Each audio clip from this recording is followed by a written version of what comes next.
Je sais pas ce que vous êtes en train de faire. Peut-être que vous êtes en train d'écouter le hockey à la télévision. Ce serait une bonne idée que d'éteindre la télévision. Si vous écoutez Lady Gaga ou Rihanna sur votre iPhone, mettez ça de côté. J'ai besoin de toute votre concentration pour la leçon de vie numéro 16. Ça va donner un grand coup, faites attention. Une ville de 5 habitants voit sa population doubler à chaque année grâce à une prospère entreprise de crème glacée au centre-ville. C'est sûr que c'est pas un gros centre-ville s'il y a juste 5 habitants. Une autre ville, 60 000 habitants, voit la population diminuer de 25% à chaque année à cause d'une épidémie causée par un virus. On veut savoir quand est-ce que les populations vont être égales. Je vous invite à faire pause souvent, à essayer d'anticiper les paroles de sagesse qui vont suivre. La première parole de sagesse, les règles. J'espère que vous les avez trouvées. Pour la première ville, f de x est égal à 5 parce qu'il y a 5 habitants, fois 2 à la x, ça double à chaque année. G de x pour l'autre ville, 60 000 fois 0,75 à la x. Lorsqu'on diminue de 25%, on multiplie par 0,75. Encore une fois, ici, c'est facile. On fait la comparaison, on met un égal, mais c'est fini la facilité. C'est vraiment quelque chose de difficile et de nouveau. C'est vraiment une des vidéos les plus importantes du chapitre. C'est pas évident. Le x, il est ici et il est aussi là-bas. Il est là 2 fois. Et c'est pour ça que j'ai mis aux exposants avec un x et avec un s, parce que le x, il est là 2 fois. C'est pas comme si j'écrivais 2 à la x égale 23. Le x ici, il est là juste une fois. On pourrait faire x, qui es-tu? Je suis le log en base 2 de 23. Et avec la loi numéro 5, on peut trouver la réponse en faisant log de 23 sur log de 2. Alors, x, il est là une fois, facile. X, il est là 2 fois, pas facile. Ouais, ben là, vous pourriez être malcommode et me dire, on en a fait des problèmes avec x plusieurs fois. Dans la leçon de vie numéro 7, on a fait des problèmes IKEA. Par exemple, 5 à la x est égal à 25 fois 1 cinquième à la 2x. Vous avez raison, on a déjà fait ça lorsque x il était là plusieurs fois à l'exposant. Sauf que ça, c'est un problème arrangé, IKEA. Parce que on a toutes des puissances de 5. Au lieu d'écrire 25, je peux écrire 5 à la 2. Puis au lieu d'écrire un cinquième, je peux écrire 5 à la moins 1 à la 2x. Et ça, on peut trouver la réponse sans logarithme avec des bonnes manipulations algébriques. Leçon de vie numéro 7. C'est pas ça qu'on a là. On n'a vraiment rien de commun. Tantôt, avec 5 et 25, il y avait 5 en commun, même un cinquième. Mais ici, on a 2 et ici, on a 3 quarts. Je vous demande d'être attentif pour la suite. Ça va donner un grand coup. Alors, ce qu'il faut faire, c'est pas la seule option, mais c'est celle-là que je vous enseigne dans cette vidéo-là, c'est de tout simplement donner un logarithme à chaque membre. Alors, ça veut dire ceci. Au lieu d'écrire 5 fois 2 à la x, vous allez écrire log de 5 fois 2 à la x. Et j'insiste. Vous écrivez la même chose. 5 fois 2 à la x, 5 fois 2 à la x avec log.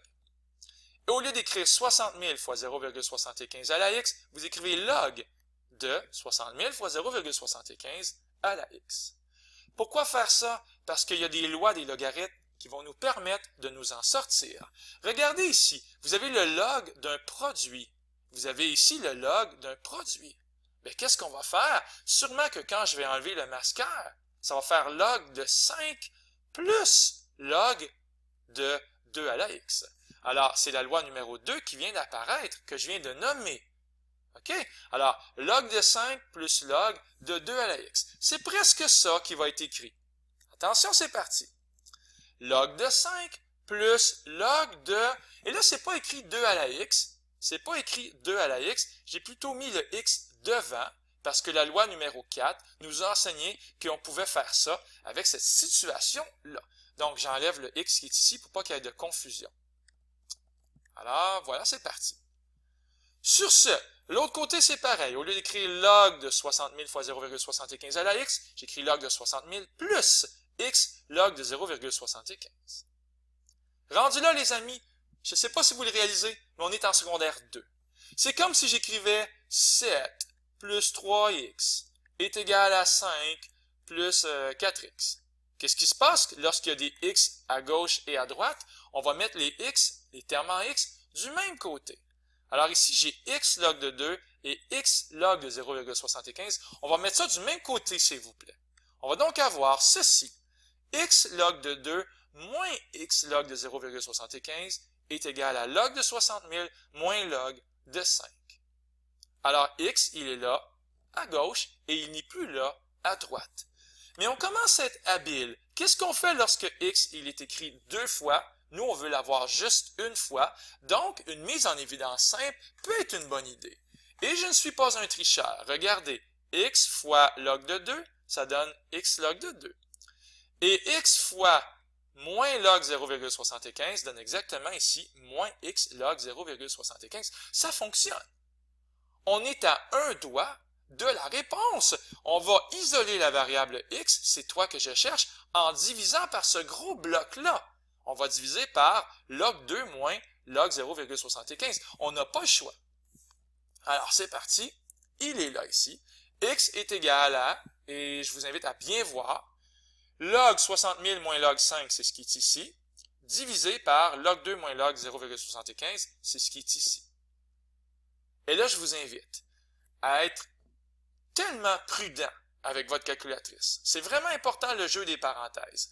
Parce qu'il va falloir faire parenthèse, log, là il y a une parenthèse qui s'ouvre encore, 60 000, vous fermez la parenthèse, moins log, il y a une parenthèse qui s'ouvre, 5, vous fermez la parenthèse et vous en fermez une autre. C'est ça le principe. Ensuite, vous faites diviser et vous recommencez. Parenthèse, log, il y a une parenthèse qui s'ouvre, vous écrivez 2, ferme la parenthèse, moins log, parenthèse 0,75, ferme et ferme encore. Ça devrait vous donner, avec beaucoup de soin, ça devrait vous donner ceci, environ 9,58 années. N'est-ce pas merveilleux? Hein? C'est vraiment un très beau problème de la vie qu'on vient de faire. Plus rapidement maintenant, dans la cour du magicien, à cause d'une grande campagne de sensibilisation sur l'importance de la continuité des races, les bestioles se reproduisent. La population de 500 dragons augmente de 18% par année. Ah, c'est intéressant! Et la population des 125 dinosaures augmente de 10%, et là, il y a un piège supplémentaire, 2 fois par année. Avez-vous trouvé les règles? Faites pause. On va trouver 500 fois 1,18 à la x et 125 fois 1,10 à la 2x. Encore plus difficile que l'autre numéro. On met un logarithme devant chacun, comme un gros bloc qui apparaît. Même s'il n'est pas bienvenu, on le met là. Il est ici, log et log. Alors, log de 500 fois 1,18 à la x égale log de 125 fois 1,10 à la 2x. Et on va appliquer les lois des logarithmes. Ça va donc faire log de 500 plus x log de 1,18 et log de 125 plus 2x log de 1,10. Alors, on va mettre les termes en x du même côté, comme on a fait tantôt, et avec une mise en évidence simple, prenez votre temps, faites pause, vous allez avoir une réponse comme ça.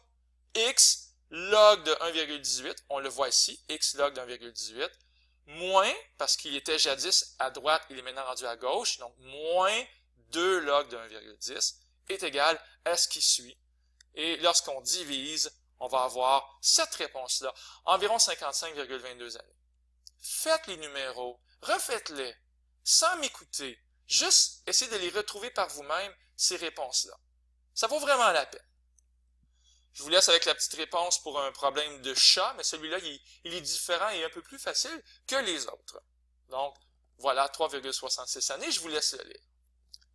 J'espère que la vidéo vous a charmé, pas trop perturbé.